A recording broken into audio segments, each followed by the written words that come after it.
My question is to the Minister for the Environment and Energy. Will the Minister update the House on the government's actions to reduce emissions and lower electricity bills for hard-working Australians without compromising their energy security? What hurdles stand in the way to achieving this security for hard-working Australian families? Good question.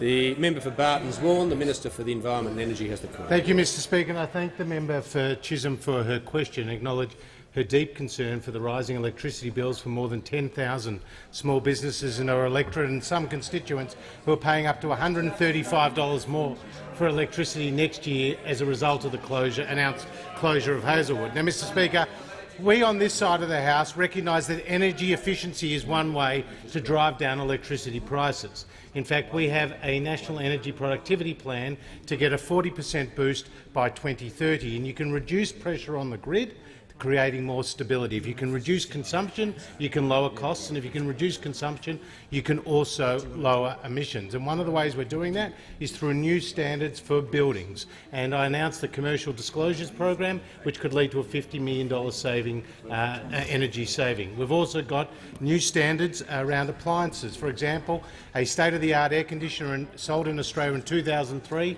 wouldn't meet the minimum conditions and standards that we apply today. And of course, we've got new lighting standards as well, which could save a household up to $2,400 over the next 10 years. Now, Mr Speaker, I'm asked, am I aware of any alternatives?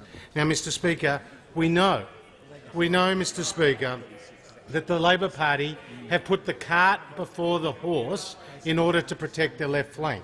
Now, they're not my words. They're the words of a former Labor Environment Minister, Graham Richardson, when he talked about their energy policy. And now, Mr Speaker, the member for Port Adelaide insultingly described 1.7 million people going into the dark in South Australia as a hiccup. I suppose he describes the people in South Australia paying more than 40% for their electricity, 40% more for their electricity prices than the national electricity market average as a mere headache.